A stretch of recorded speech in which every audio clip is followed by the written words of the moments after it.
প্রধান উপদেষ্টার সঙ্গে যুক্তরাষ্ট্রের চার্জ অ্যাফেয়ার্সের সাক্ষাৎ।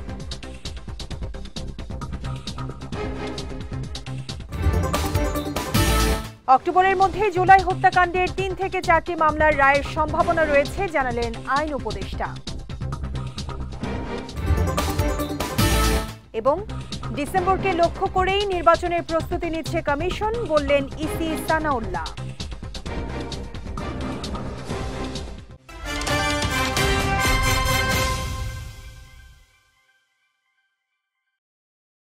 আসসালামু আলাইকুম।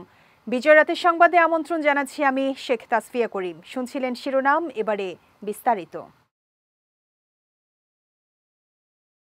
প্রধান উপদেষ্টা ডক্টর মোহাম্মদ ইউনূসের সঙ্গে সাক্ষাৎ করেছেন বাংলাদেশে নিযুক্ত যুক্তরাষ্ট্রের চার্জ অ্যাফেয়ার্স ট্রেসি জ্যাকবসন। মঙ্গলবার রাষ্ট্রীয় অতিথি ভবন যমুনায় এই সাক্ষাৎ অনুষ্ঠিত হয়। বৈঠকে তারা পারস্পরিক স্বার্থ সংশ্লিষ্ট বিষয় ও ইউএসএইডের বৈশ্বিক কার্যক্রম স্থগিতের প্রভাব নিয়ে আলোচনা করেন। এছাড়া অন্তর্বর্তী সরকারের সংস্কার এজেন্ডা, রোহিঙ্গা সংকট, অভিবাসন ও দেশের আইনশৃঙ্খলা পরিস্থিতি নিয়েও কথা বলেন তারা।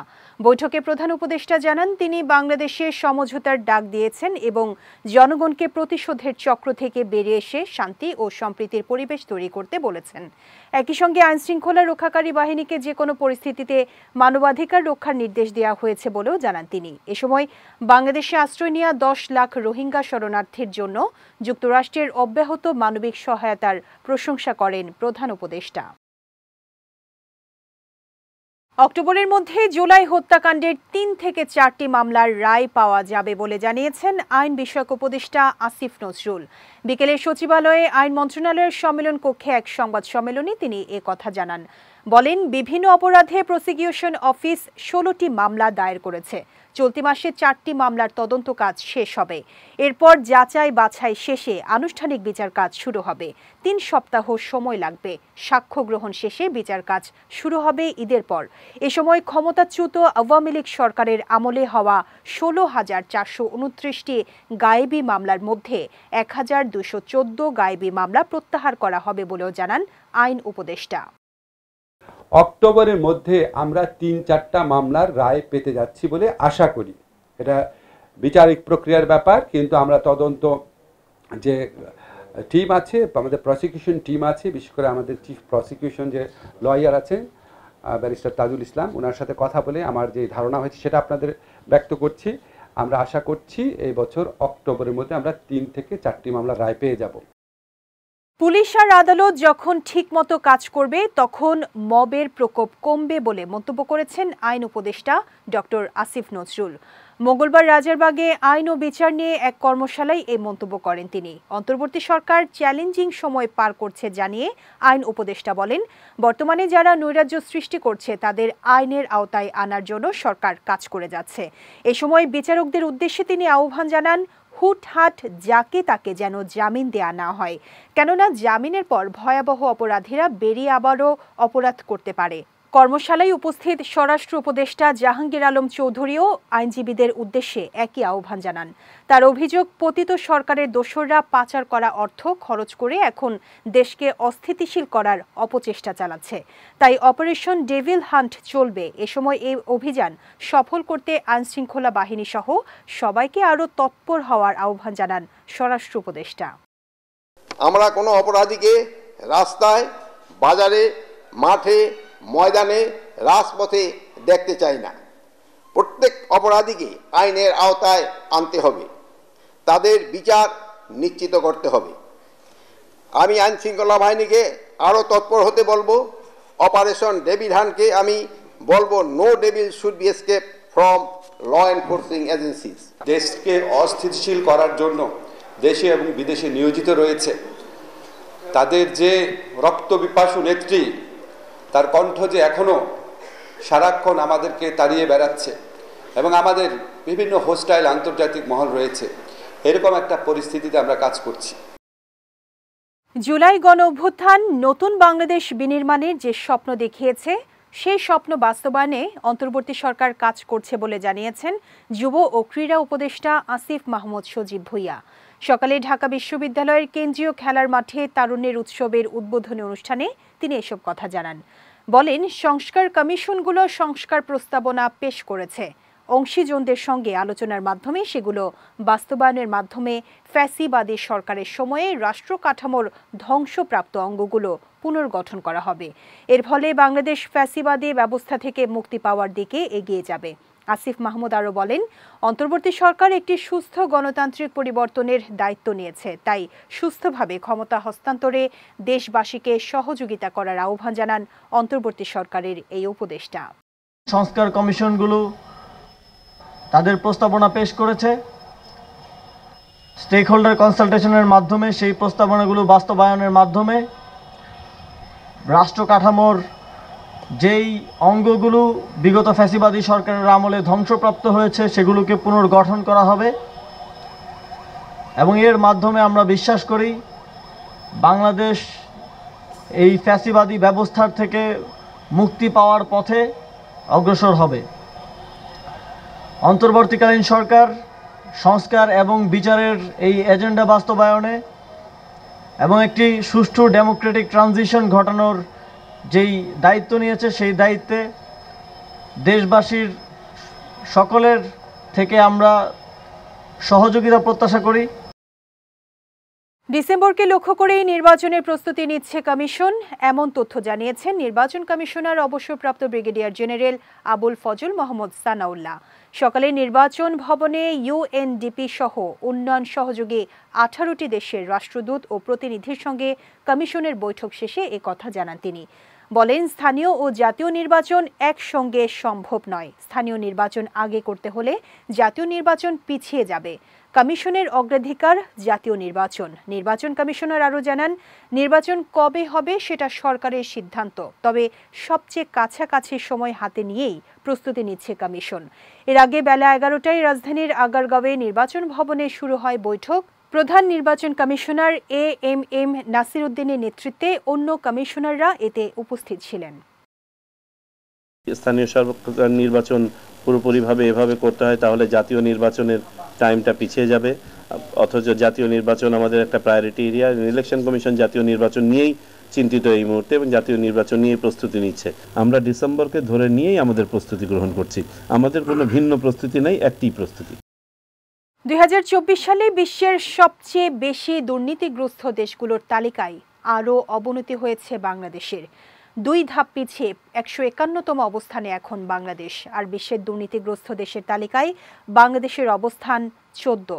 এমনটা জানিয়েছে ট্রান্সপারেন্সি ইন্টারন্যাশনাল বাংলাদেশ টিআইবির নির্বাহী পরিচালক ডক্টর ইফতেখারুজ্জামান। আজ রাজধানীর মাইডাস সেন্টারে আয়োজিত সংবাদ সম্মেলনে তিনি এসব তথ্য জানান।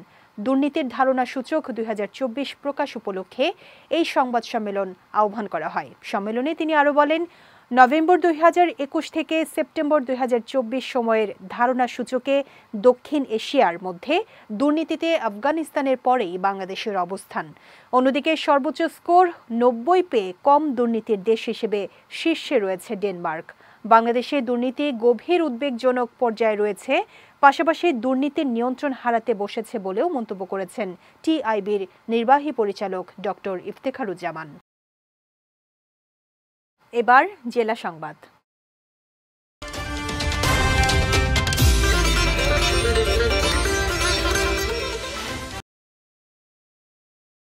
রমজান সামনে রেখে ফ্যামিলি কার্ডের বাইরে সারা দেশে ট্রাক সেলের মাধ্যমে অতিরিক্ত 9,000 মেট্রিক টন খাদ্যপণ্য বিক্রি করবে টিসিবি। এতে বাজার পরিস্থিতি সহনীয় থাকবে বলে জানিয়েছেন বাণিজ্য উপদেষ্টা শেখ বশির উদ্দিন।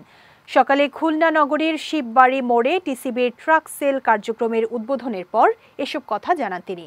এ সময় উপদেষ্টা আরও জানান, টিসিবি 63 লাখ পরিবারকে ভর্তুকি মূল্যে পণ্য সরবরাহ করে থাকে। এই সংখ্যাকে আরও বাড়াতে অতিরিক্ত 12 লাখ পরিবারের জন্য রমজান মাসের শেষ দিন পর্যন্ত ট্রাক সেল কার্যক্রম চালু থাকবে। এই কার্যক্রমের মাধ্যমে বাজার নিম্নগামী ও বাজার সহনশীল হবে বলে জানান অন্তর্বর্তী সরকারের এই উপদেষ্টা। 12 লক্ষ অতিরিক্ত পরিবারকে রমজানের শেষ দিন পর্যন্ত এই ট্রাক সেল কার্যক্রম চালু থাকবে এবং আমরা আশা করি এর বিনিময়ে বাজারে যে পণ্য মূল্যের যে স্থিতিশীলতা আমরা দেখতে পাচ্ছি, স্থিতিশীলতা থেকে নিম্নগামী, এর ফলে আমরা আশা করি যে বাজারে পণ্য মূল্য আরও সহনশীল হবে। কুড়িগ্রামের দক্ষিণ বাঁশজানি সীমান্ত গ্রামে ভারতের নো ম্যানস ল্যান্ডে গাছের উপর লাগানো সিসি ক্যামেরা খুলে নিতে সম্মতি দিয়েছে ভারতীয় সীমান্তরক্ষী বাহিনী বিএসএফ। দুপুরে ভুরুঙ্গামারী উপজেলার দক্ষিণ বাঁশজানি গ্রামে বাংলাদেশের নো ম্যানস ল্যান্ডে অবস্থিত আলমগীর হোসেনের বাড়ির আঙিনায় পতাকা বৈঠকে এই সম্মতি জানানো হয়। বৈঠকে বিজিবির পক্ষে কুড়িগ্রাম ২২ বিজিবি ব্যাটালিয়নের অধিনায়ক লেফটেন্যান্ট কর্নেল মোহাম্মদ মাসুদুর রহমান এবং বিএসএফের পক্ষে ১৬২ বিএসএফ ব্যাটালিয়নের কমান্ড্যান্ট অনিল কুমার মনোজ নেতৃত্ব দেন। এর আগে গত ১০ ফেব্রুয়ারি বিএসএফ আন্তর্জাতিক সীমানা পিলার ৯৭৮-এর ৯ সাব পিলারের পাশে ভারতের নো ম্যানস ল্যান্ডে গাছের উপর সিসি ক্যামেরাটি লাগায়। এই ঘটনাকে কেন্দ্র করে সোমবার বিজিবি এবং বিএসএফের ক্যাম্প এবং কোম্পানি কমান্ডার পর্যায়ে কয়েক দফা তাৎক্ষণিক পতাকা বৈঠক হলেও সুরাহা না হওয়ায় আজ ব্যাটালিয়ন কমান্ডার পর্যায়ে বৈঠকটি অনুষ্ঠিত হয়। পাবনার ঈশ্বরদীতে শেখ হাসিনাকে হত্যা চেষ্টা মামলায় মৃত্যুদণ্ডাদেশ পাওয়া মোখলিসুর রহমান বাবলু সহ বিএনপির ৫ নেতা কারাগার থেকে মুক্তি পেয়েছেন। সকালে রাজশাহী ও পাবনা কারাগার থেকে এই সকল নেতাকর্মীদের মুক্তি দেওয়া হয়। রাজশাহী কারাগার থেকে মুক্তি পান কেন্দ্রীয় বিএনপির সদস্য মোখলিসুর রহমান বাবলু, পৌর বিএনপির সাবেক সভাপতি একেএম আখতারুজ্জামান, পৌর বিএনপির সাবেক সাধারণ সম্পাদক শামসুল আলম ও উপজেলা স্বেচ্ছাসেবক দলের সাবেক সভাপতি আজিজুর রহমান শাহিন।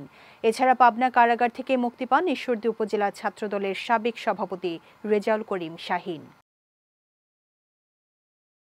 পাবনার সাঁথিয়া, ঈশ্বরদী, নোয়াখালীর সদর ও চাঁপাইনবাবগঞ্জে পৃথক সড়ক দুর্ঘটনায় ৬ জন নিহত হয়েছেন। আজ সকালে পৃথক এসব সড়ক দুর্ঘটনা ঘটে। পাবনার সাঁথিয়ায় ইটবোঝাই ট্রলির ধাক্কায় সিএনজি চালিত অটোরিকশার ২ যাত্রী নিহত হয়েছেন।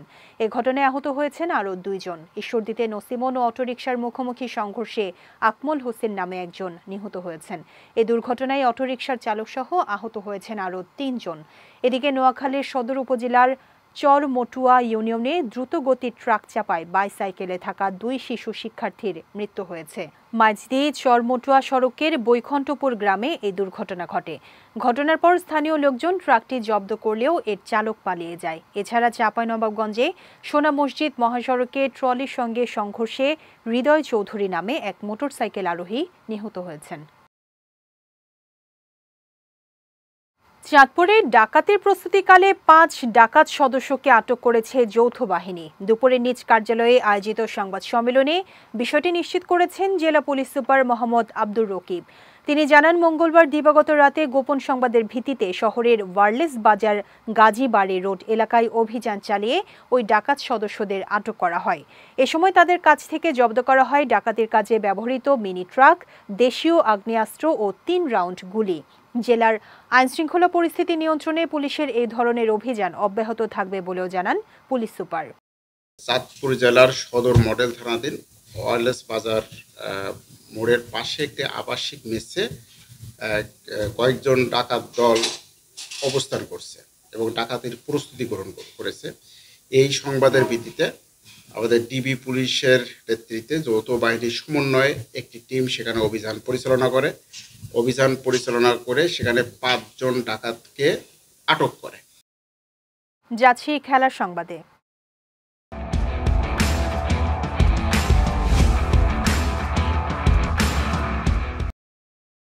অস্ট্রেলিয়ার বিপক্ষে ২ ম্যাচের ওয়ানডে সিরিজের জন্য ১৬ সদস্যের স্কোয়াড ঘোষণা করেছে শ্রীলঙ্কা। স্কোয়াডের সর্বশেষ নিউজিল্যান্ড সফরের ওয়ানডে দল থেকে একটি পরিবর্তন এনেছেন লঙ্কানরা। বাদ পড়েছেন চামিন্দু বিক্রমাসিংহে। এদিকে এবারে চ্যাম্পিয়ন্স ট্রফিতে শ্রীলঙ্কার জায়গা না হওয়ায় এই সিরিজটি তাদের জন্য তেমন গুরুত্বপূর্ণ নয়। তবে অস্ট্রেলিয়ার কাছে এই সিরিজটি বেশ গুরুত্বপূর্ণ, কারণ শ্রীলঙ্কার বিপক্ষে ২ ওয়ানডে খেলেই পাকিস্তানি চ্যাম্পিয়ন্স ট্রফিতে অংশ নিতে যাবে অজিরা। আগামী ১২ ফেব্রুয়ারি মাঠে গড়াবে শ্রীলঙ্কা ও অস্ট্রেলিয়ার মধ্যকার প্রথম ওয়ানডে। সিরিজের দ্বিতীয় ওয়ানডেটি অনুষ্ঠিত হবে ১৪ ফেব্রুয়ারি। উয়েফা চ্যাম্পিয়ন্স লিগের প্লে অফ রাউন্ডের প্রথম দিনেই মুখোমুখি হচ্ছে ইউরোপীয় ফুটবলের ২ মহাশক্তি রিয়াল মাদ্রিদ ও ম্যানচেস্টার সিটি। আজ বাংলাদেশ সময় রাত ২টায় ইতিহাদ স্টেডিয়ামে শুরু হবে ২ জায়ান্টের প্রথম লেগ ম্যাচটি। এদিকে গতবারের চ্যাম্পিয়ন রিয়াল মাদ্রিদের প্রথম পর্বটা ভালো কাটেনি। নতুন আঙ্গিকের চ্যাম্পিয়ন্স লিগের প্রথম আসরে প্রাথমিক পর্বে ৮ ম্যাচে ৫ জয় ও ৩ হারে ১৫ পয়েন্ট নিয়ে ৩৬ দলের টেবিলে একাদশ স্থান পায় মাদ্রিদ জায়ান্টরা। অন্যদিকে ২০২৩ সালে একবারই ইউরোপ সেরার ট্রফি জিততে পারা ম্যান সিটি ৮ ম্যাচে ৩ জয় ২ হার ও ৩ ড্রয়ে ১১ পয়েন্ট নিয়ে ২২তম স্থান পায়। বিজয়রাতের সংবাদ শেষ করার আগে শিরোনামগুলো দেখে নিচ্ছি আরও একবার।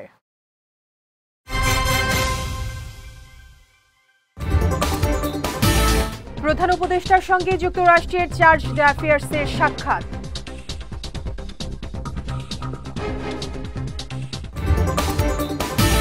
অক্টোবরের মধ্যে জুলাই হত্যাকাণ্ডের ৩ থেকে ৪টি মামলার রায়ের সম্ভাবনা রয়েছে জানালেন আইন উপদেষ্টা।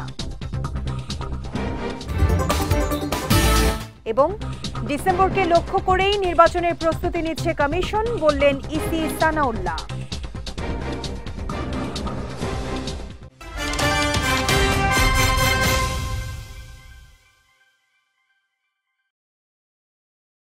বিজয়রাতের সংবাদ শেষে আজকের মতো আমি শেখ তাসফিয়া করিম আপনাদের কাছ থেকে বিদায় নিচ্ছি।